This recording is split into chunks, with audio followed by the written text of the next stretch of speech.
irmãos. Então nós vamos iniciar então a terceira noite da nossa 19ª Semana Espírita de Torres, que é um trabalho da União Municipal Espírita de Torres, composta pelas 4 casas, a Sociedade Espírita Allan Kardec, Bezerra de Menezes, Caminho da Luz e Sociedade Espírita Boa Nova. Gostaríamos de fazer um agradecimento primeiramente à PAI por ceder esse espaço para que a gente pudesse então ter esse encontro. Nós gostaríamos de convidar, antes do início, a prece de abertura com a Dona Ruth, do Centro Espírita Caminho da Luz.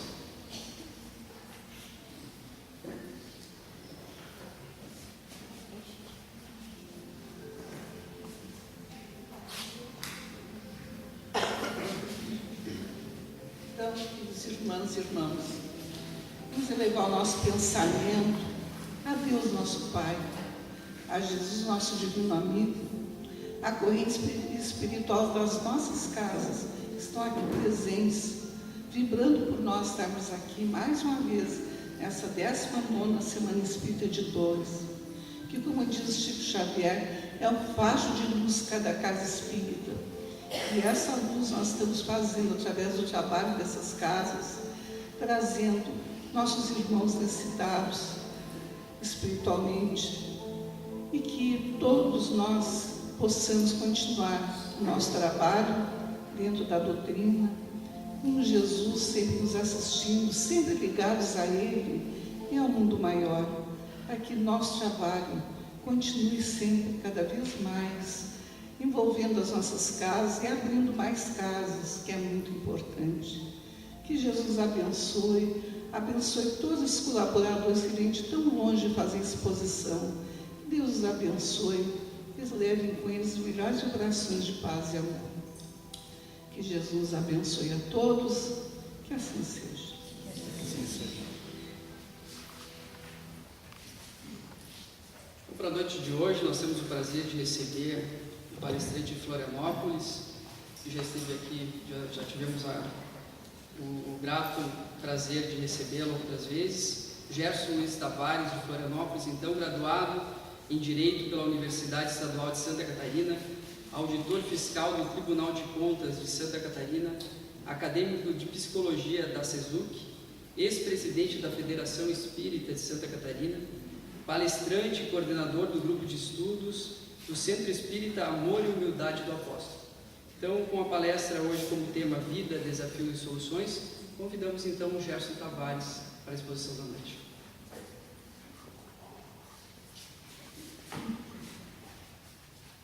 Caríssimas senhoras, caríssimos senhores, irmãs espíritas, nossa saudação fraterna e votos de paz. Estamos postos no mundo exatamente porque as definições das leis divinas, por vontade de Deus, nos colocando, somos postos no mundo, trazidos e recolocados pela reencarnação.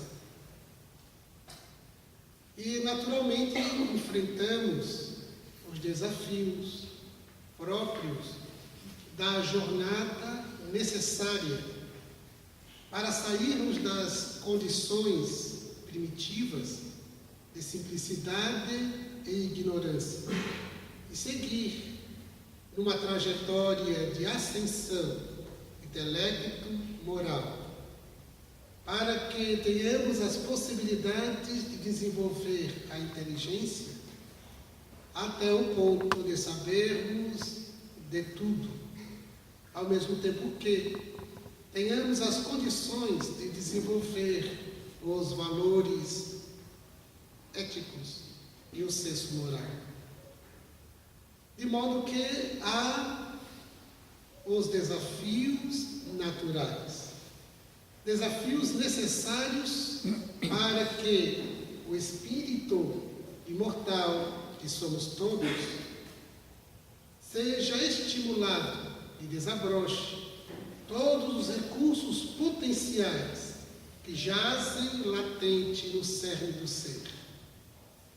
não fosse a semente colocada no seio da terra, sufocada, não fosse ela desafiada a essa experiência, não teríamos todo o vigor em que se transformaria a semente numa árvore, numa flor, no fruto.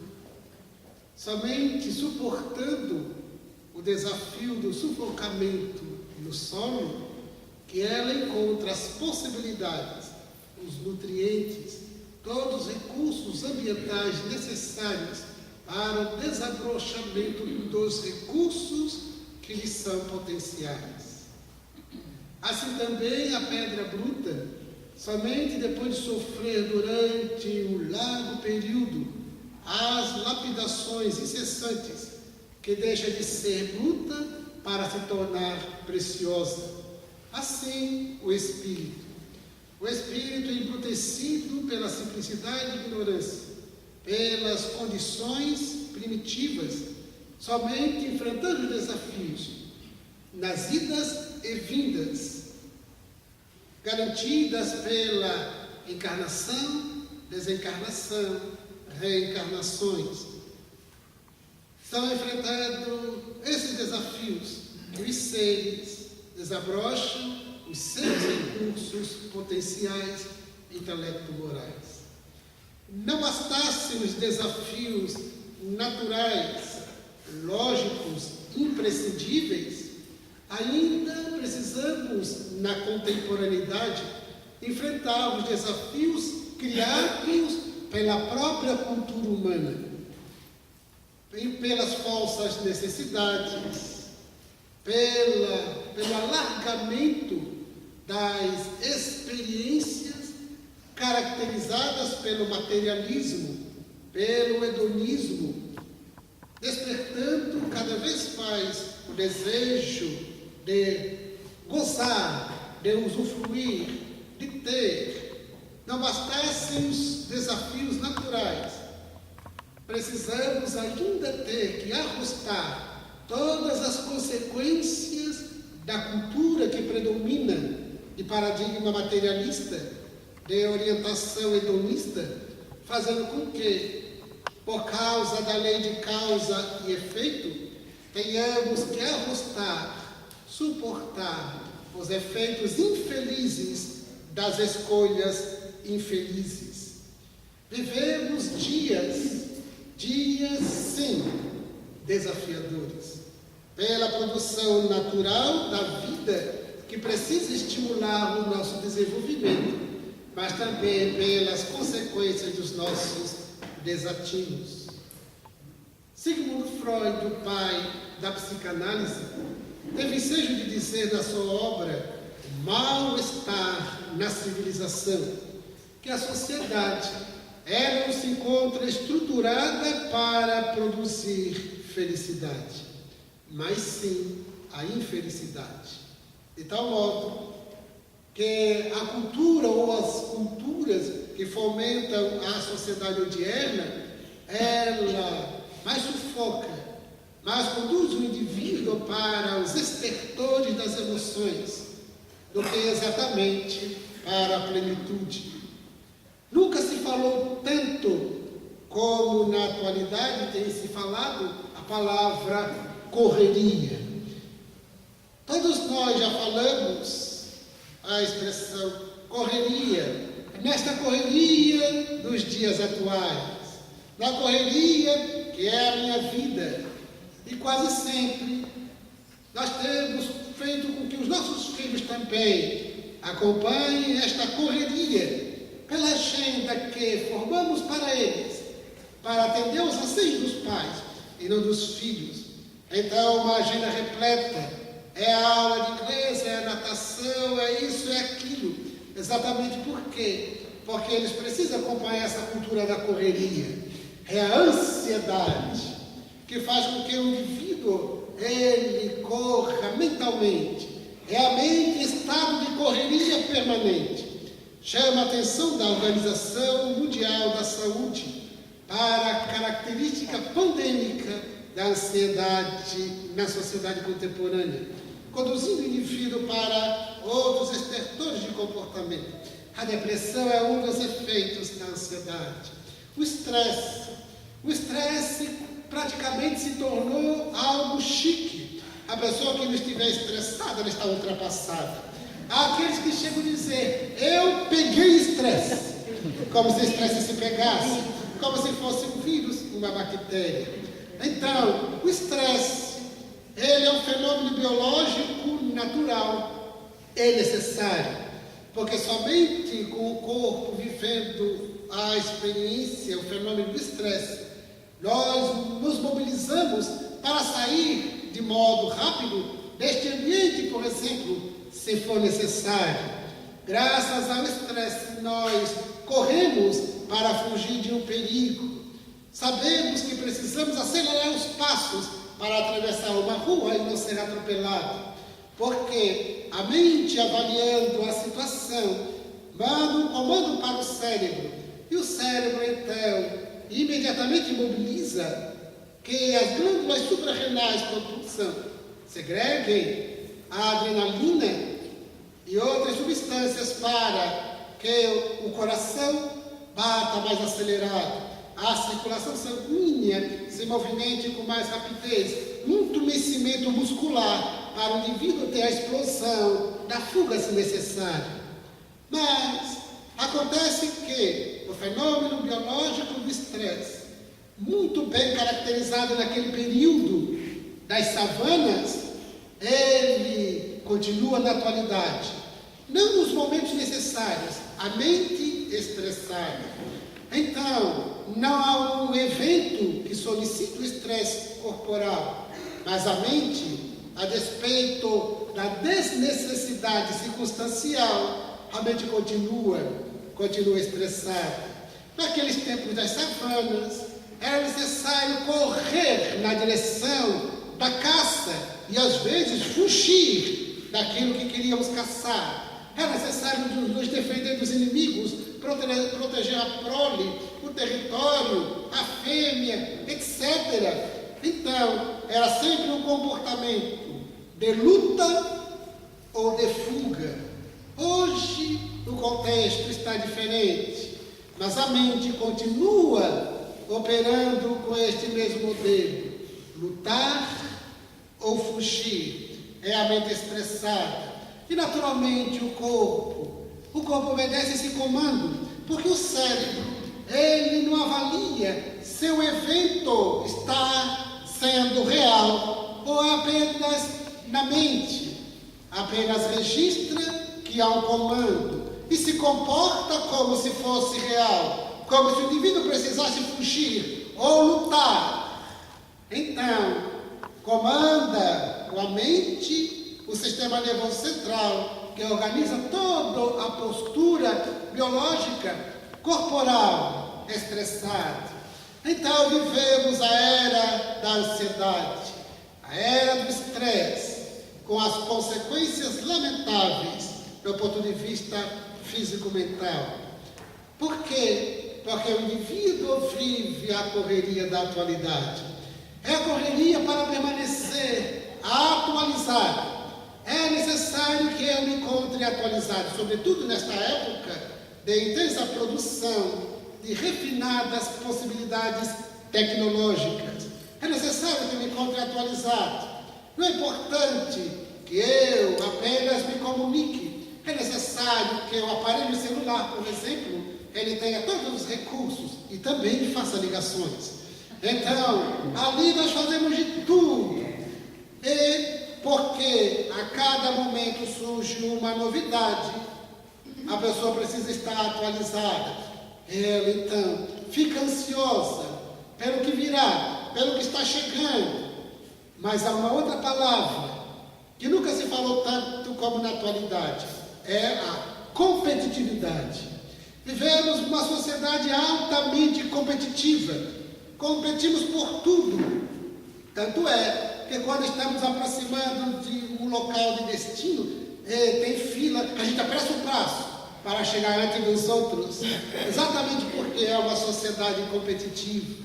Porque o importante é, no paradigma materialista, O importante é ter e não ser. E nesta luta pelo ter, o outro também quer ter. E as oportunidades nem sempre são bem distribuídas, então precisamos competir. Um amigo me disse um dia: Jesus, se nós não fizermos poeira para outro, comeremos a poeira que o outro nos faz. É a ideia da competitividade. E como se fala na atualidade, mundo globalizado, ainda mais a competitividade. Por isso, até mesmo para atender a esta série de atualização pela tecnologia, a gente compete, porque eu não posso ficar atrás, eu não posso ficar desatualizado. É necessário que eu acompanhe todas estas demandas, é necessário que eu acompanhe todas as novidades. Um amigo me perguntou: Jesus, você já tem o iPod? Eu digo: aí não pode. Por quê? É preciso que estejamos nesta mesma loucura da competição, da atualização, desta correria. E naturalmente, nós adoecemos, o adoecimento mental, o adoecimento físico. Temos produzido inúmeras situações, por consequência, que acabam se tornando os desafios da contemporaneidade. Não basta a própria vida biológica, não basta a própria existência, que as reencarnações nos impõem, a fim de desenvolver os nossos potenciais intelecto-morais. Mas ainda tem tudo aquilo que a cultura com a qual nos identificamos tem produzido. A cultura materialista. Quantos de nós aqui se encontram identificados com a cultura materialista? É uma pergunta. Eu me encontro identificado com a cultura materialista? Quantos de nós nos encontramos identificados com a cultura hedonista? A do prazer pelo prazer. O prazer não é nenhum problema no contexto da vida humana. A questão é, quando o indivíduo faz da sua vida o prazer a tônica, quando deseja transformar o mundo em uma gigantesca colônia de férias, de gozos intermináveis. Então, perguntemos-nos, com que nos identificamos com as culturas que predominam na sociedade? Exatamente porque essa cultura materialista, hedonista, que recrudescem, que reforçam o egoísmo, tem produzido os danos que hoje impactam a todos nós. A violência, que hoje ganha os telejornais, dá a impressão que a câmera de TV, o monitor, irá sangrar a toda hora. Algo que demonstra o quanto o homem é moralmente ainda primitivo. Em pleno século XXI, é comportamento primitivo. Com a diferença que, no período primitivo, o indivíduo realizava pelo impulso instintual. Na atualidade, ele é racional, porque tem um interesse absolutamente pessoal. De tal modo, que vivemos a violência que graça. E quais são as soluções propostas, estudadas? É diminuir a maioridade penal. Outros dizem que é tornar mais severas as leis penais. Outros propugnam que devemos criar mais penitenciárias. Outros falam de aumentar o efetivo da polícia militar e da polícia civil, mais armamentos, de leis mais coercitivas e mais punitivas. E não se dão conta que o cerne da violência é a crise moral. Fala-se na crise política, fala-se na corrupção e fala-se, portanto, que as leis, que a punibilidade tem que ser os recursos necessários, sem dúvida nenhuma, mas devemos parar e avaliar quais são as causas, ou qual é a causa dessas crises. Seja qual for a crise pelo qual a sociedade passa, tem por causa uma só, é a crise moral. Vivemos a crise moral ainda, por incrível que pareça, e já nos encontramos no século XXI. Já recebemos o Evangelho há mais de 2000 anos, há 158 anos a doutrina espírita, e, nada obstante, a pluralidade de denominações religiosas, especialmente a partir do século XVI, com a Reforma Protestante, temos inúmeras denominações religiosas de vertente cristã. O último registro só nos Estados Unidos são mais de 2.000 denominações religiosas. No Brasil, e de viés cristão, no Brasil, ignoro os registros, mas está bem definido, bem demonstrado, que sob ou a partir do Evangelho de Jesus, temos inúmeras denominações religiosas. O Brasil é um dos países mais católicos, é o país mais espírita. As denominações de vertente protestante, evangélica, crescem a toda hora e se praticam abortos de forma perturbadora. A violência graça, a corrupção ganhou cidadania. Então são desafios para as nossas reflexões. Dá a impressão que nós não temos nada a ver com isso. E nós temos tudo a ver, porque fazemos parte deste mundo de provas e expiações. Estamos postos no mundo. Isto é uma realidade inquestionável, inconfundível. E não adianta fugir, porque como não há morte, continuamos a pertencer a este mundo. Então, o suicídio de nada adianta, mas agrava. A pena de morte em nada resolve, porque ninguém morre.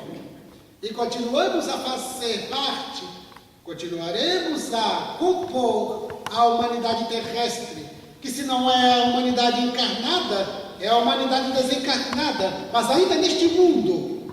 Não falamos exatamente do planeta, neste mundo de provas e expiações, de que o planeta ainda faz parte. Então, como não adianta se evadir pela morte, porque a morte não existe, conforme nos apresentou Jesus e a doutrina espírita demonstrou cientificamente.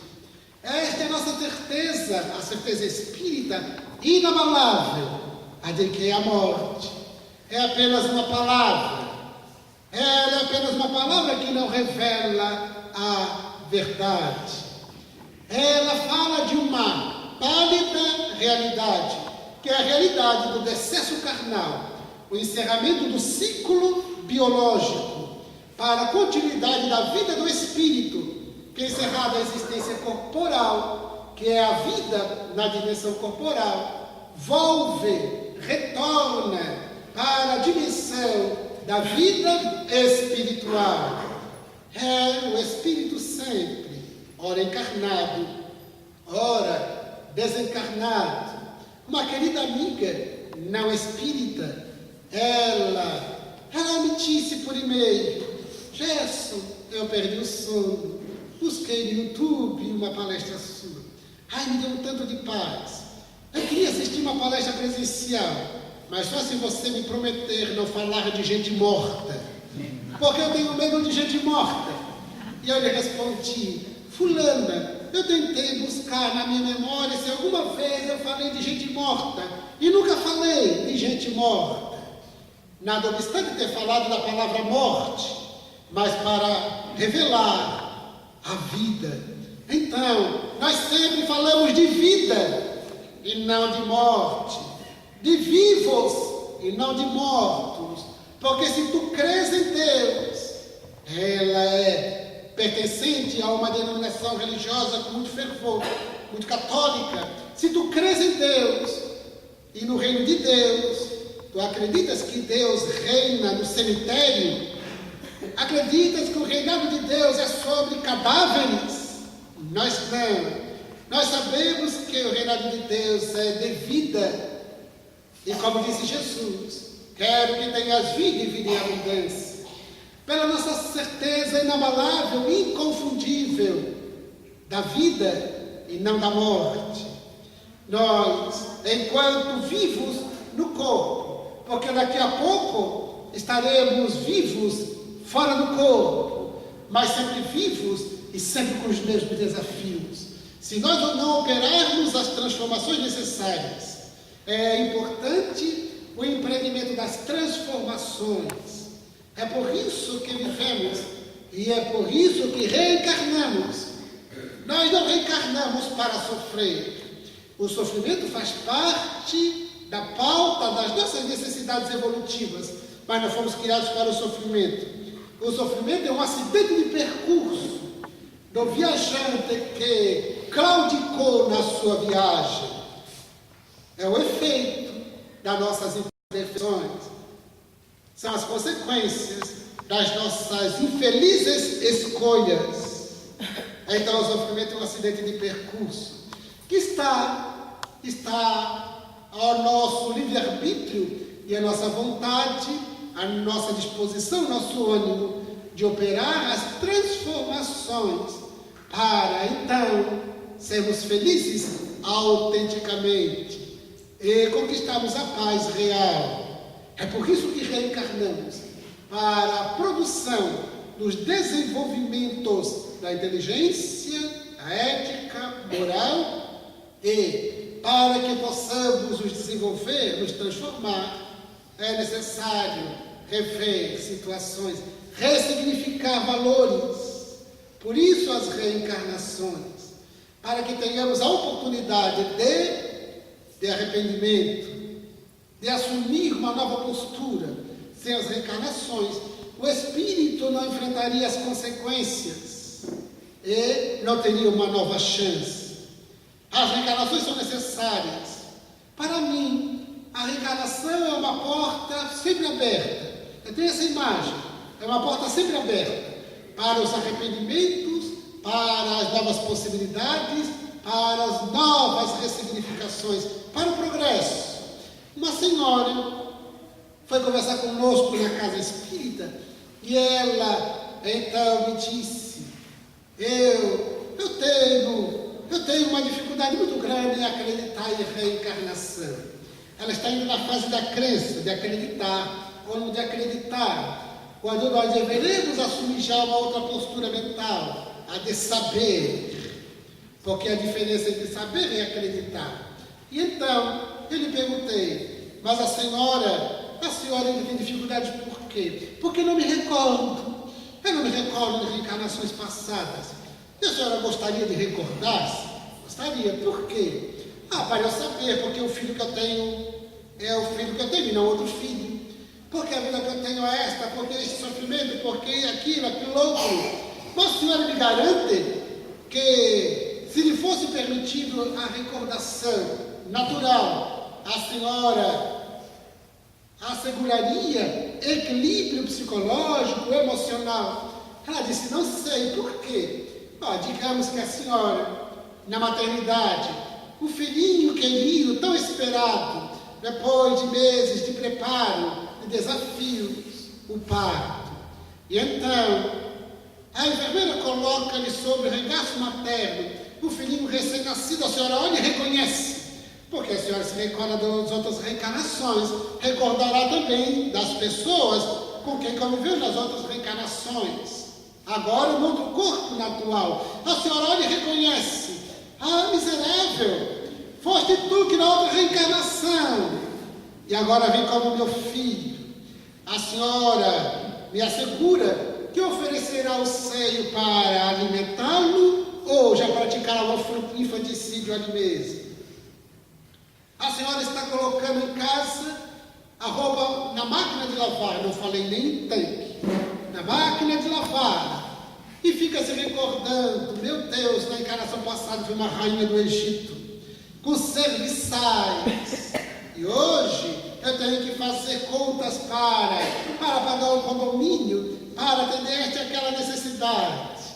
A senhora me garante equilíbrio ou deixar-se conduzir pela revolta, pela inconformação, pela realidade atual, tão diferente da realidade pregressa?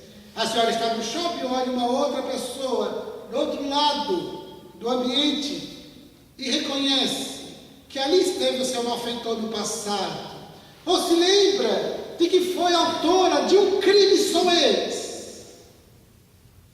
Ela me olhou muito sério e disse: eu nunca havia pensado sobre isso, pois Deus pensou pela senhora e decidiu pelo esquecimento. É uma bênção o esquecimento, porque por ora nós somos ainda espíritos egressos, tem muitos equívocos, mesmo não nos recordando conscientemente, o passado, o inconsciente, já nos oferece um grande fardo, por causa de várias consequências mentais, sociais, pelas expiações, pelas provações. Imaginemos nós se nos recordássemos, a vida na Terra ficaria inviabilizada pelas recordações naturais conscientes. Então, o esquecimento, importante, natural, e enfrentarmos os desafios como se fosse algo que está acontecendo hoje, sem darmos conta de que são consequências. É por isso que o Espiritismo nos revela a imortalidade da alma, a lei de causa e efeito, as reencarnações, para que eu desenvolva racionalmente esta certeza e comece a me avaliar, me analisar e produza o autoconhecimento para encontrar-me com o meu ser, com o meu si, encontrar-me comigo mesmo pelo autodescobrimento, autoconhecimento. E então, entender que pela natureza de tudo aquilo que me desafia, pela natureza daquilo que me faz sofrer, pela natureza do que me aflige, pela natureza do que me falta, do que me manifesta hoje como carência, eu mais ou menos consigo avaliar a natureza das minhas imperfeições, dos meus erros passados. Pela natureza daquilo que mais me aflige hoje, eu encontro a causa pela natureza. Ensina-nos o Espírito de Emmanuel através de Chico Xavier. Mas é importante que eu não me recorde plenamente, a menos que seja com finalidade terapêutica, como procedeu Brian Weiss, Edith Fiore, Hélio Wambach, através da retrocognição, como método terapêutico. Somente depois de avaliado o paciente e percebido que aquela pessoa tem um perfil psicológico para fazer retrocognição, não para atender curiosidades, mas para finalidade terapêutica, adrede preparada e aplicada por profissional qualificado. Então, as reencarnações são necessárias e os nossos desafios que enfrentamos na atualidade merecem análise, avaliação. E nos damos conta, à luz do Evangelho e da doutrina espírita, que todas as crises que hoje têm desafiado a criatura humana têm por fundo o problema moral. Então, enfrentamos a violência por causa do problema moral. E a proposta de Jesus é: sede pacíficos, pacificadores.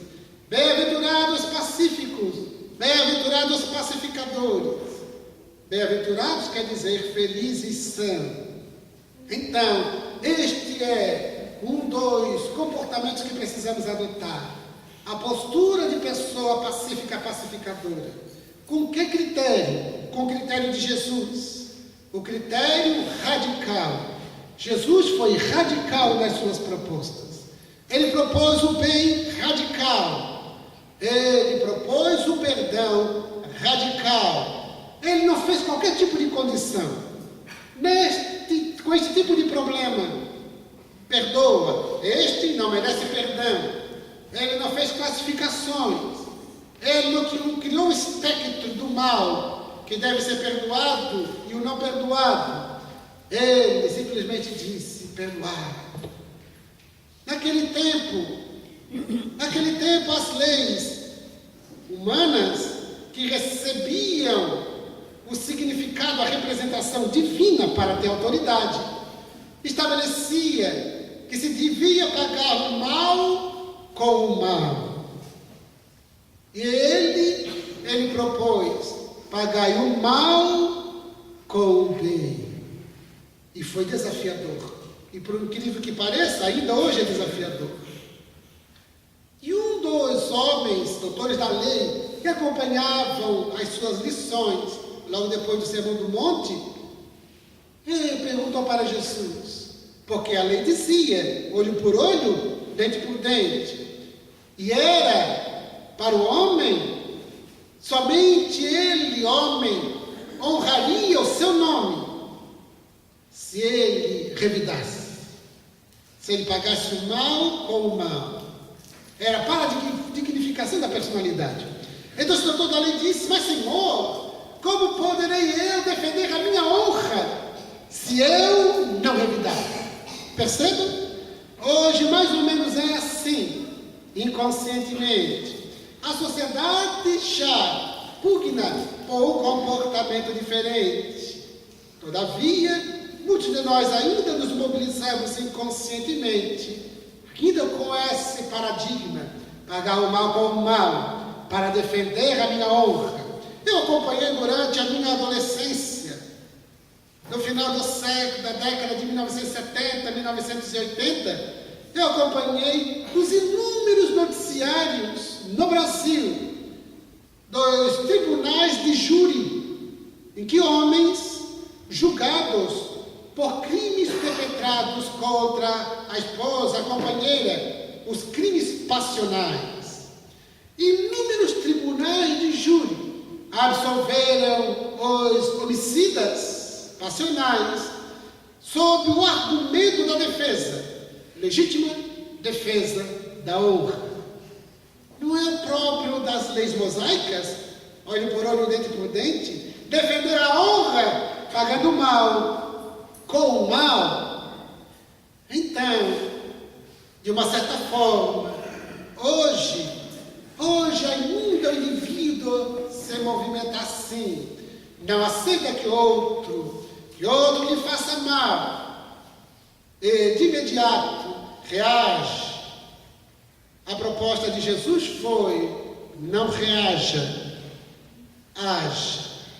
Pagai o mal com o bem da compreensão, o bem da tolerância, o bem do perdão, para que nos tornemos homens e mulheres jovens, pacíficos, pacificadores, em definitivo, para que nós não nos identifiquemos com a violência que graça por aí, para que não pratiquemos em casa a violência física, nem a violência verbal, a violência psicológica, nem no trânsito, outras formas de violência, no ambiente profissional, outros modalidades de violência.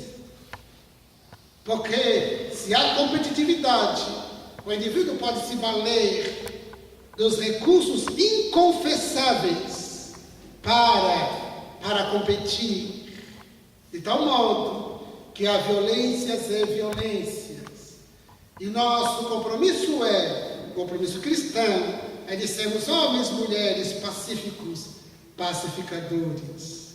Pagar o mal com o bem. Uma diretora de um órgão público sentou-se à minha frente e me perguntou: era um ambiente não espírita, era um ambiente público, mas ela, sabendo que eu sou espírita, foi até mim para me fazer uma pergunta.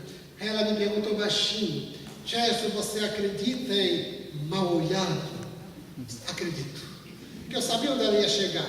Disse: acredito.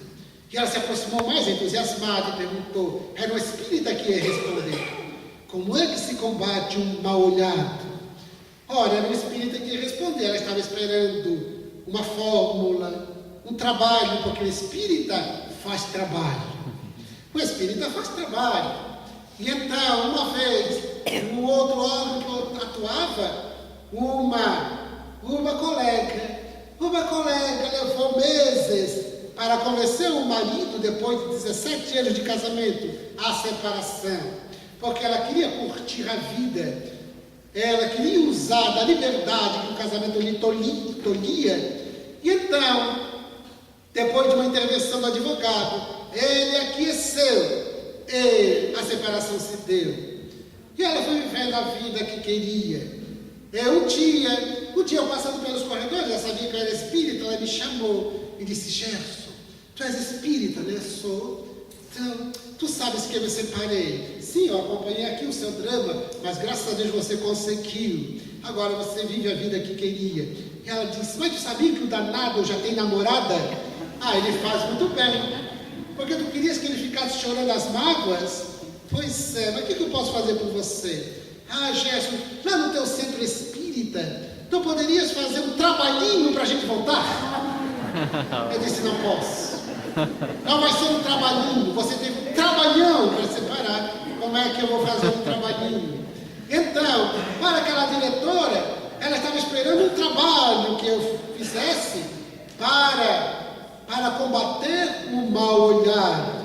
Porque as pessoas sempre têm alguma fórmula. Eu vi 2 senhoras conversando, falando de uma terceira pessoa, e dizia: ah, mas ela tem muita inveja. Porque é interessante, os outros sempre têm inveja de nós, a gente nunca inveja ninguém. Então, ela tem muita inveja, como é que eu faço? Tem uma fórmula, uma simpatia perfeita. Como é? Pega um papel, caneta, e escreve o nome dela no papel, e coloca no freezer. Eu disse: o que vai acontecer? Colocar o nome da pessoa no freezer, para congelar a pessoa, congelar a inveja, congela o quê? Enfim, são as simpatias, são as superstições. Então, como é que se combate o mal olhado, Gerson? E eu respondi: com um bom olhado. Ela ficou muito decepcionada, porque eu esperava algo bombástico de um espírita palestrante. Mal olhado se combate com um bom olhado. E não é a resposta minha, é de Jesus: pagai o mal com o bem. E um amigo, eu contei essa história para ele e perguntou: Gerson, e o olho gordo, como se combate? Com o olhar diet? Porque assim a gente resolve tudo.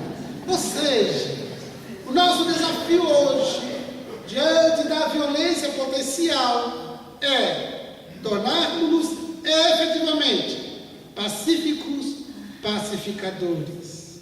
Em nenhuma circunstância reagir, sempre agir. Quando Jesus, ele fez a proposta: se te baterem numa face, ofereça-lhe a outra. Ele não estava falando do rosto, ele estava falando de face. É de um conteúdo psicológico. A face que sofreu agressão é a face do ego. Quem se orgulha é o ego. Quem se magoa é o ego, porque é o orgulho ferido. Quem fica ressentido é o ego. Quem odeia é o ego. Quem reage é o ego. Então o ego está equipado de recursos reativos.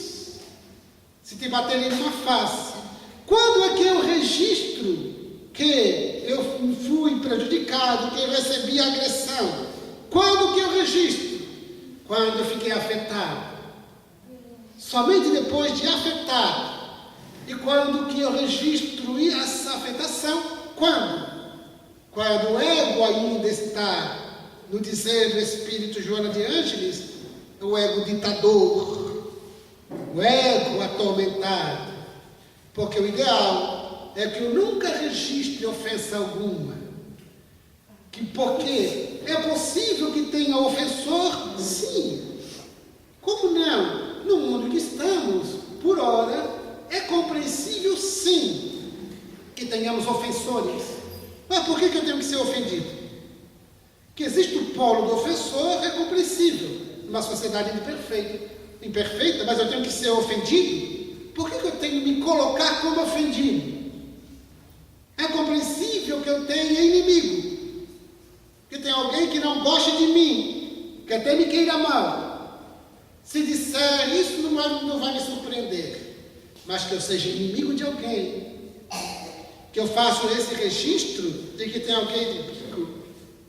Isso é muito importante. Mas quando eu faço esse registro, é porque eu fui afetado, é porque o ego foi atingido. Então, compreendendo esta realidade ainda humana, se te baterem numa face, ofereça-lhe a outra. Qual é esta outra face? É a face do self, é do nosso recurso interno. O self é divindade presente em nós. O self é o próprio espírito desejoso de evolução, de transformação, de felicidade autêntica, de paz real, para sermos felizes e pacíficos. Não tem como considerar como alternativa a reação. Se te baterem numa face, ofereça-lhe a outra. É a face do self. Porque se o ego está munido para a reação, o self está capacitado para a ação. Por isso Jesus disse, essa outra face é a face interna do espírito desejoso de evolução e de felicidade, e que não compactua com o mal. Então não reage, age. A proposta de Jesus é extraordinária. Nesses dias de violência de todo tipo, sempre agir, nunca reagir. Perdoar, compreender, tolerar. Muitas vezes assistimos nos telejornais pessoas pedindo justiça, e quando na verdade estão pedindo vingança. E a justiça na terra não é algo que nos compete, mas as autoridades próprias, quanto a mim, me cabe aceitar a realidade como ela é e agir e não reagir. Eu já vi pessoas dizendo, eu quero justiça, e cerra os punhos. É um comportamento corporal que revela muito a sua psicologia. Ou cerra os dentes. Então, nós nos encontramos diante do desafio da violência que graça na terra, um desafio íntimo, que é o de nos tornarmos pacíficos, pacificadores, é definitivo, sem condições, é o bem radical. Perguntemos a nós mesmos quanto estamos decididos, equipados dos recursos da paz, de fazer um silêncio, de silenciar diante das agressões injustas. E mesmo que considerássemos uma postura justa, uma demanda justa, mas pelo método violento, jamais será justo. Se eu tenho uma questão que é justa, valendo dos recursos da violência, eu perderei todo o paradigma de justiça, porque a violência nunca se justifica. Ela é sempre uma demonstração das nossas deficiências morais, espirituais. E o vigor do bem nasce de uma mente serena, pacificada em Deus. Por isso a proposta de Jesus, de modo radical, pagai o mal com o bem. E para aquele Senhor da lei, que disse como defender a minha honra sem revidar, Jesus disse, para aquele que fez o mal, ele já é infeliz. Ele é um infeliz. Então, todo que é autor do mal é um infeliz. Nós somos aqueles homens, mulheres jovens que desejamos a felicidade autêntica. Então, trabalharemos sempre como autores, protagonistas do bem, da paz incondicional. Nesses dias ainda de tanta enfermidade, nada obstante os grandes avanços da medicina, da tecnologia, dos recursos cirúrgicos, nada obstante todas as conquistas do século XXI, ainda as enfermidades mentais e físicas desafiam. Vírus surgem mais revigorados. Bactérias, ainda esta semana, o telejornal revela uma preocupação das autoridades médicas norte-americanas para os antibióticos, que não estão funcionando mais porque as bactérias já se encontram mais vigorosas, mais resistentes, fazendo com que os antibióticos sejam mais pesados ou que não deem resultados. Tudo porque o indivíduo tem cada vez mais utilizado dos medicamentos, dos fármacos, dos psicofármacos. Hoje podemos dizer que vivemos a medicalização da saúde. Você está bem? Estou, porque está medicado.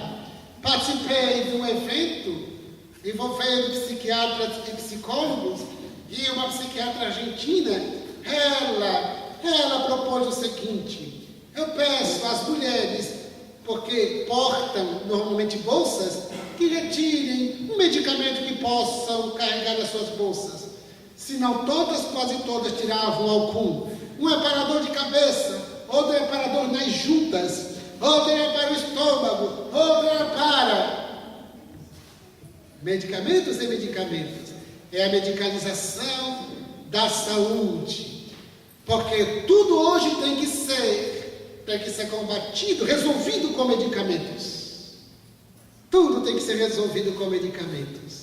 Uma amiga relatava, contando como se fosse uma proeza, que ela foi a um psiquiatra.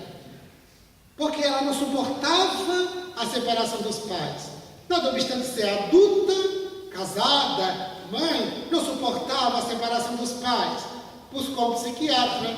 E ele, diferente de alguns psiquiatras, que são muito biologicistas, que tudo se resolve com os psicofármacos, há psiquiatras que olham para a pessoa, paciente, não precisa nem falar, está na cara, e já prescreve remédio antidepressivo. Sem conversar, sem fazer uma anamnese, sem dialogar, sem fazer um psicodiagnóstico efetivo. Está na cara. E então, ela, com esse psiquiatra que ela relatava, ele, com viés não biologicista, mas conteúdo mais psicológico, conversava com ela e fazia perguntas. Ora, ele queria saber como é que estava a sua vida, o seu pensamento, para entender por que a separação dos pais a angustiava tanto. E ela chegou no momento que interrompeu o psiquiatra e disse: doutor, eu não estou lhe pagando para um bater papo. Eu estou lhe pagando para que o senhor me dê um remédio para tirar esta angústia de mim. Como se o remédio tirasse a angústia. Então, é claro que os psicofármacos, bem indicados na dose certa, no momento certo, sem dúvida nenhuma, mas não da forma como hoje a sociedade usa. As crianças tomam Ritalina com muita facilidade. Ainda uma mãe ficou mentir-se: eu tenho que dar Ritalina para o meu filho, porque ele está muito desatento. Então, dá-lhe Ritalina para ele então ficar. E a pessoa não consegue conciliar o sono, já corre para o Rivotril. Tudo por quê? Porque nós queremos resolver tudo com medicamentos. De tal modo que vivemos hoje estas características. E nós sabemos que enfermidade, diferente do que foi considerado até algum tempo atrás, saúde como sinônimo de ausência de doenças. Hoje, a Organização Mundial da Saúde, com uma visão mais consentânea com a realidade, estabelece: saúde é o completo bem-estar físico, mental e social. É uma visão sistêmica do ser. E a luz do espiritismo, diríamos, espiritual, numa visão holística da criatura humana. Físico, o que temos feito dos nossos corpos? O que temos feito da nossa organização biológica, que é transitória, que por mais que dure, por menos que dure, é o nosso corpo biológico, enquanto estivermos reencarnados, de grave importância. Allan Kardec, em uma página no Evangelho segundo o Espiritismo, ele trata: cuidar do corpo e do espírito. Ou seja, cuidar do corpo também. Não está falando em culto ao corpo. Está falando em cuidar o bom senso do corpo. Veja como muitas vezes sentamos, a pessoa senta e escorrega. Com o tempo, a coluna não suporta mais. É compreensível. E surge uma nova proposta em fisioterapia, o RPG, para quem não sabe ficar de pé, para quem não sabe sentar, para quem não sabe pegar peso. Uma reeducação postural global. Por quê? Porque as pessoas não respeitam o corpo, a sua estrutura. E então, não respeitando o corpo, chega uma hora que ele reclama. O indivíduo tem a postura ereta, sentar com sobriedade, caminhar, buscar os pesos, saber se alimentar com educação. Hoje o conhecimento sobre nutrição estão tão avançados que ninguém mais pode pretextar ignorância a respeito do que se alimentar, o que consumir. Muitos, ao invés de comer para viver, vivem para comer. A saúde mental, a saúde psicológica, sabemos que nós, espíritos, estamos ligados à organização biológica pelo perispírito, o corpo espiritual, molécula a molécula. E já Hipócrates, o pai da medicina, dizia, antes de estudar a doença, estudemos o doente. Nos esquecemos disto. E na atualidade, a medicina tem estudado mais as doenças, a sua etiologia, a constituição do diagnóstico, do que exatamente o doente. Para a produção nas indústrias farmacêuticas, nos fármacos, para que então se combata os efeitos. E o doente, a pessoa do doente, é que precisa ser analisado. É o que diziam alguns estudiosos do passado, o terreno. É o terreno que deve ser analisado, e nós somos o terreno. Nós, espíritos, nós, o corpo. Mas o corpo já é uma consequência do que há na alma. E a mente é o atributo do espírito, que se comunica com o organismo. O espírito através da mente. E a mente comanda o sistema nervoso central, produzindo o binômio saúde-doença. Franz Alexander, no final do século XIX, início do século XX, ele produz a perspectiva da psicossomática. A psicossomática, hoje muito considerada, revela esta ação, este governo da mente sobre o corpo. Então, nós somos o que pensamos. De modo que, nesses dias de correria, de ansiedade, nesse dia de intranquilidade, de mágoas, de ressentimentos, de ódios, de comportamento reativo, essa psicodinâmica intensa, porque ligados moléculas a moléculas ao corpo físico, é uma questão de tempo que o corpo se ressinta. Então, saúde mental, saúde psicológica, é o nosso grande desafio. Nesses dias de ansiedade, a serenidade. Nesses dias de violência, um estado de paz de espírito, a capacidade de compreender, de tolerar, de suportar, de perdoar, de não reagir. Essa psicodinâmica para que o corpo se beneficie, de tal modo que o indivíduo não exploda e nem se imploda. Por quê? Porque é aqueles que não explodem, mas se implodem de raiva, implode de remorsos, de sentimento de culpa, de intranquilidade, de ansiedade, de estertores emocionais. Às vezes, há pessoas amigas que falam, eu sofro dos nervos. Eu digo, não, o nervo é que sofre contigo. Porque ele está ali para exercer a sua função. E nós é que atrapalhamos a função dele. Então, saúde física e mental, podemos dizer saúde físico-mental, como se falava em latim, mens sana, corpo de sã, ou seja, a mente sã, o corpo sã, a saúde da mente reproduz a saúde do corpo. Por isso, poderíamos dizer com toda tranquilidade, ou podemos dizer, não há doenças, há doentes. Porque o cerne do ser, dali que brotam todas as patologias físicas e mentais. As nossas patologias mentais, podemos dizer que todos os transtornos mentais, eles têm por psicogênese, tem por causa o sentimento de culpa pelos crimes perpetrados nas reencarnações transatas ou nesta mesma. Então, saúde mental, emocional, o cultivo dos bons hábitos, a prática do bem, a ação ativa, não reativa, para que possamos e saibamos produzir saúde físico-mental, o bem-estar psicológico, o bem-estar físico, com comportamentos temperados pelo bom senso, sem excessos de muito, nem excessos de pouco.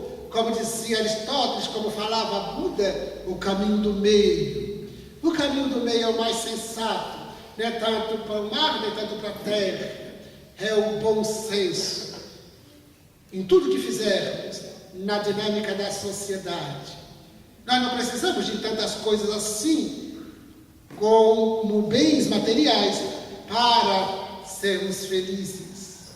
Nós podemos ter muito e não sermos felizes.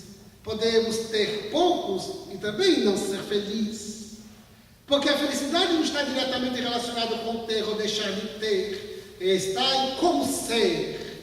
Isso que é mais importante. Ser. Os Espíritos, no livro dos Espíritos, advertem que a riqueza é uma provação mais perigosa do que a miséria. Porque se a miséria estimula a tantos comportamentos refletidos, a riqueza estimula também o recrudescimento do egoísmo, da ganância. De tal modo que se torna uma aprovação ainda mais perigosa. Por isso, nossa felicidade não está em ter ou deixar de ter, mas em ser. Em ser simples, em ser humilde, em ser bom, não ser reativo, mas sempre ativo, numa psicodinâmica de saúde mental psicológica. A serenidade interior, a paz de espírito. No livro Amor, Medicina e Milagres, o médico oncologista norte-americano Bernie Siegel, ele trabalha, depois de muita experiência, com pessoas com diagnóstico de câncer. Ele, com viés psicológico, analisa e fala do intenso poder da mente sobre o corpo. O quanto que o indivíduo enferma por causa da sua psicodinâmica, o quanto que ele pode recuperar a saúde, preservar a saúde, uma postura interna, que ele resume na expressão paz de espírito. Paz de espírito, repete ele várias vezes, para recuperar a enfermidade, para recuperar a saúde, para preservar a mesma saúde. Então, ele diz que ele formulava 4 perguntas para o paciente, no primeiro contato já com o diagnóstico de câncer. Ele perguntava: o que te aconteceu nos últimos 2 anos, 1 ano? Porque ele queria fazer uma anamnese, buscava a história do indivíduo para entender nos últimos 2 anos o que aconteceu com a pessoa. Porque pode ter acontecido um evento de certo impacto que produziu nele esse estado de espírito que resultou na enfermidade. Foi um gatilho, muitas vezes, para algo potencial, para algo que existia predisposição. Porque sempre quando se diz, o indivíduo tem a predisposição não quer dizer que terá disposição. Para acontecer a disposição é necessário um gatilho. E muitas vezes acontece um gatilho impactante. O meu filho chegou em casa e disse, põe um remédio para a dor de cabeça. Mas meu filho, tu sabes que eu não tenho remédios em casa? E não tem. Porque eu não sinto dores. Então eu não tenho. A minha mãe sempre diz, meu filho, tu tenha sempre uma farmácia em casa. Mas para quê, mãe? Tem um remédio para dor de cabeça, um remédio para enjoo, um remédio para isso, um remédio para aquilo. Mas mãe, se a doença ela verifica que eu estou equipado, daí ela vem. Então, que eu estou desequipado de recursos, daí ela desanima e não vem. Então, ele me chega, um remédio para dor de cabeça. Mas por que estás com dor de cabeça, meu filho? Eu pergunto. Porque estou, né? Alguma coisa aconteceu. De 2 dias para cá, hoje mesmo.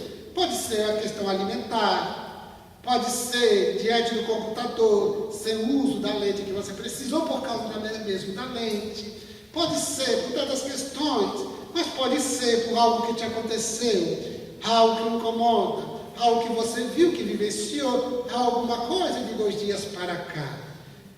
Óbvio que você vai tomar o remédio sim, você vai comprar e tomar o analgésico, mas é importante que você se conheça. Por que eu estou com dor de cabeça? Então, ele perguntava o que lhe aconteceu nos últimos anos. Depois perguntava o que o câncer, o que a doença significa para você. É muito importante o que as coisas significam e representam para nós. Quando a gente se casa, o que o casamento representa para mim? Como disse um psiquiatra numa entrevista, há pessoas que se casam com o casamento e não com outra pessoa. Por causa da exigência social, eu tenho que me casar. Eu preciso me casar.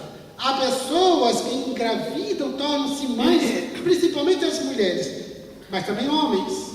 Mas tornam-se mães para dar uma satisfação à sociedade. Para dar uma satisfação. Como já me disseram amigas que são mães, e que conhecem mulheres que não são mães. Mas como pode uma mulher não ser mãe? Percebam? Então, ela é mãe para dar uma satisfação à sociedade. Então, nós precisamos entender, o autoconhecimento leva a isso. O que isto na minha vida representa e significa? O que representa e significa? O que a caridade representa e significa na minha vida? Porque o Espiritismo fala de caridade. É um slogan do Espiritismo. Fala da caridade e nossa salvação. Mas o que isso significa para mim? E o que isto me representa? Nós temos resumido muito a caridade. A caridade é uma expressão rasteira de dar coisas. E a caridade autêntica é o indivíduo dar-se. Joana de Ângeles, ela propõe: comece o exercício de dar as tuas coisas, pertences. Dar. Mesmo aquilo, porque é muito comum a gente dar aquilo que não quer mais, que não serve, que não interessa. Dê aquilo que ainda te interessa, que te serve, que te convém. Dê. E avalias o modo como dás, como te sentes. Avalia. Esse processo é muito importante para eu me conhecer, para termos a dimensão do quanto somos apegados, do quanto precisamos exercitar o desapego. Porque é necessário o exercício. O que significa para nós, o que representa a caridade? O que significa e representa tal enfermidade?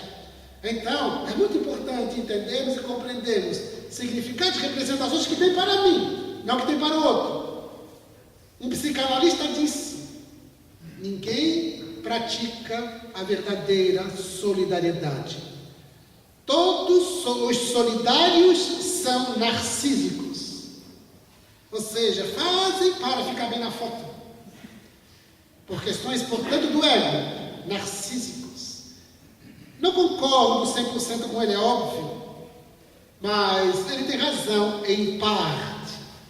Mas somente depois do autoconhecimento a gente vai se dar conta. Porque eu faço aquilo que eu faço e que classifico como caridade ou como solidariedade. Então eu não concordo com ele, porque há muitos solidários autênticos, mas ele está certo em parte. Somente o autoconhecimento me dá a real dimensão, como eu me encontro. Então ele perguntava, Bernie Siegel, o que a doença significa e representa para ti. É uma pergunta muito importante. Para muitos, o diagnóstico de câncer é um atestado de óbito. Para outros é um desafio para a vida e não a morte. Então, ele partia para a terceira pergunta. Ele perguntava, por que você precisou da doença? Veja que pergunta impactante. Por que eu precisei desta doença? Por que eu precisei estar assim? À luz do Espiritismo, nós aprofundaríamos, alargaríamos as nossas reflexões, propondo que todo problema, todo desafio, todo sofrimento nos traz uma mensagem. As enfermidades nos trazem mensagens. Quantos de nós prestamos atenção nas mensagens das enfermidades? Dos nossos desafios, dos nossos problemas, dos nossos sofrimentos, trazem mensagens. As tristezas que as pessoas querem fugir, como o diabo foge da cruz, como se diz no senso comum, deveriam parar e analisar a tristeza que lhe chega, para entender-lhe a mensagem. Quais são os códigos que ela traz? Eu preciso analisar, eu preciso examinar. Não apenas ter o diagnóstico e sair correndo para a perspectiva de cura. É claro que eu vou ao encontro das terapias, todavia, entender a doença em mim. Por que eu precisei da doença? Analisemos com muita profundidade, silenciosamente. E ele fazia a quarta pergunta: quanto tempo você quer viver? Pelas respostas, ele então avaliava mais ou menos, não por causa do diagnóstico, não por causa dos exames, mas pelas respostas, ele entendia a psicodinâmica do indivíduo, ele compreendia mais ou menos quanto tempo a pessoa viveria, se tinha potencial de cura, pela forma como a pessoa se colocava diante da enfermidade. Então, as doenças estão aí, desafiando não somente a medicina, mas cada um de nós, para preservar a saúde e para recuperá-la. Nossos corpos não são invulneráveis. Não são. Então, pelo governo que a mente realiza sobre o corpo, como estamos governando o nosso corpo? Como estamos conduzindo a nossa organização biológica? Como estamos mentalmente, emocionalmente, psicologicamente, afetivamente? São avaliações necessárias numa sociedade de um complexo conjunto de desafios. E avancemos para reviver com alegria, porquanto a alegria de viver é esse tônico revigorante para que a nossa existência atual ela se torne feliz. A alegria íntima. E falamos da felicidade relativa, não da felicidade absoluta. Porquanto a felicidade absoluta somente na condição de espíritos perfeitos. E como somos ainda imperfeitos, é possível sim falar de felicidade, da felicidade relativa, que a despeito das circunstâncias desafiadoras, mesmo enfrentando problemas, dificuldades, mesmo diante de sofrimentos, seja qual for o tipo de sofrimento, é possível ser feliz, no sentido relativo do termo, mas é possível ser feliz, a começar com uma alegria de viver interior, inconfundível em nós. A alegria de viver, ela se sustenta pelo dínamo gerador do amor a Deus, o amor à vida, o amor a nós mesmos, o amor às pessoas. E o Espiritismo, quando nos revela a imortalidade, a realidade de seres espirituais que somos, nós desenvolvemos naturalmente a psicodinâmica da alegria, a alegria de viver, o entusiasmo pelo existir. Jesus disse: no mundo tereis aflições. Teremos aflições por causa das imperfeições. As aflições estão diretamente relacionadas com as imperfeições. No mundo tereis sofrimentos, mas, completou ele, tende ânimo, tende ânimo. O momento atual é sim um momento desafiador, mas é um momento pelo qual somos convocados ao ânimo diante da vida, diante das circunstâncias, por mais aziagas que se manifestem, este ânimo interno, otimista, cheio de esperança, cheio de vida, nunca o desânimo, a desesperança, a ausência de fé, a confiança, com a certeza inabalável da nossa imortalidade e de que somos espíritos em processo de evolução, somos seres potência de ação, somos homens e mulheres de vir a ser. Não estacionemos no presente infeliz. Avancemos, intimoratos, decididos, com disposição alegre, jovial, séria, mas jovial, com essa alegria íntima, inquebrantável, para que as circunstâncias, uma realidade caracterizada por dificuldades, nunca nos impeçam psicologicamente de uma postura positiva, autêntica. Avancemos, sem medos. Eu costumo dizer que o espírita não tem medos. Não tem medo da morte, porque não tem dúvidas da imortalidade. Não tem medo de amar, porque não tem dúvida de que o amor é o melhor sentimento. Não tem medo de que outros lhe queiram mal, porque não tem dúvidas de o fato de ele querer bem já não o prejudica. Não tem medo de perdoar, porque não tem dúvida de que o perdão é terapêutico, é o comportamento ideal. Não tem medo da felicidade desde já, porque não tem dúvidas de que é o espírito em progresso.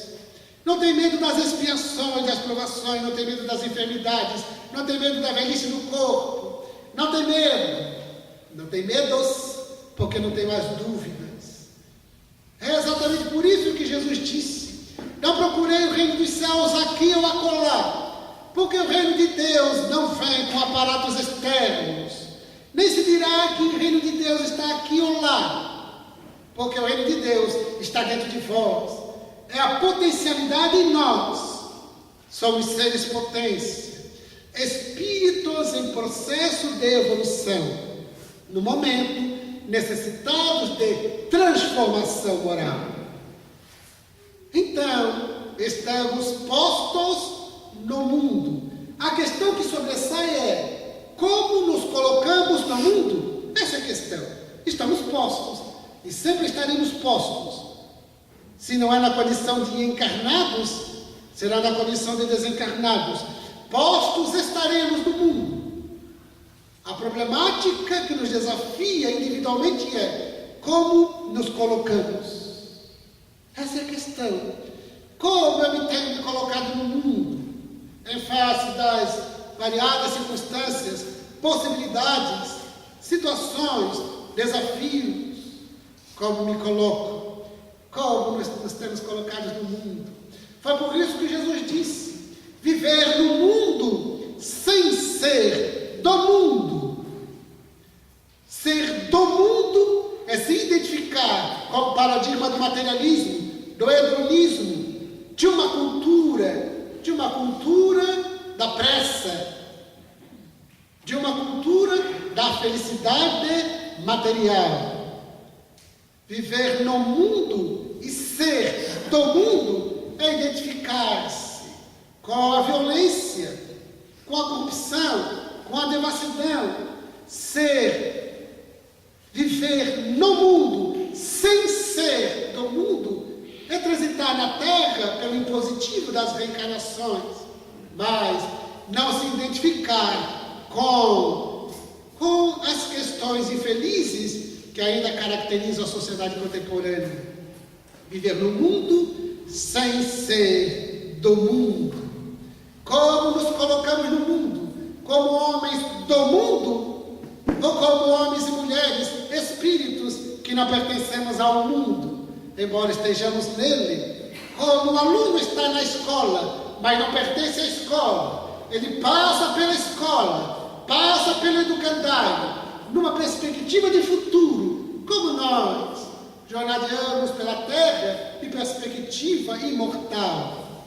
Avancemos, portanto, diante dos desafios, a solução é única, é o amor.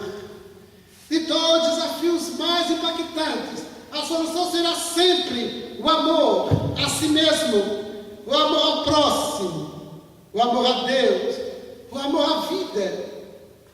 O amor é a solução para todas as questões que ainda afligem a criatura humana na Terra. Assim, certo de que o amor é a solução, sigamos adiante, aprendendo mais sobre o amor, amando ainda mais, pela compreensão, pelo perdão, amando pela produção de afetos possíveis e compreendendo aquele que não quer caminhar conosco. Porque, embora queiramos alguém ao nosso lado, mas a pessoa pode não querer. Uma vez uma amiga chorava e dizia: Chester, eu amo tanto fulano, mas ele não te ama. Mas eu fiz de tudo por ele. Se fizeste por amor, alegre-se. O que você quer? Você quer que ele te ame por gratidão? E então não será o amor do jeito que queres, é por gratidão. Ele tem que te querer por obrigação? Ame distante e liberte. Exatamente porque quem ama libera. Quem ama quer bem, sem exigir, sem impor. Então, amemos em condições de liberdade. E saibamos dar liberdade aos outros. Aceitemos as pessoas como elas são e nós como devemos ser. E avancemos sobre o paradigma do amor. Porquanto o amor é a solução, o amor é a libertação total, plena. Quando o indivíduo ama, ele se completa. Não falamos da representação do amor, falamos do amor. Ele se totaliza, ele se integraliza. Então, como nossa destinação é a condição de homem integral, amemos, seguimos adiante, exercitando a compaixão, a fraternidade, a solidariedade, para que o amor possa manifestar-se sobranceiro. Avancemos e elevemos nossos pensamentos a Ele, nosso Rei Solar, nosso Príncipe da Paz, nosso guia e modelo Jesus, o homem amor, o amor não amado, o amor incompreendido, e continua até hoje amando a todos nós, e por todos nós nos aguarda pacientemente, para que também saibamos eleger o amor como Ele.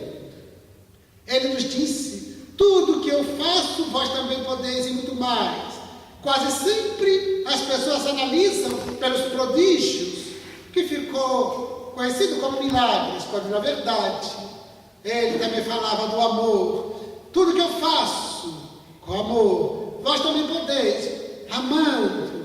Então sigamos adiante sob as inspirações dele. Nossa gratidão pelos organizadores deste evento, pelo convite e pelo acolhimento amigo, sempre fraterno.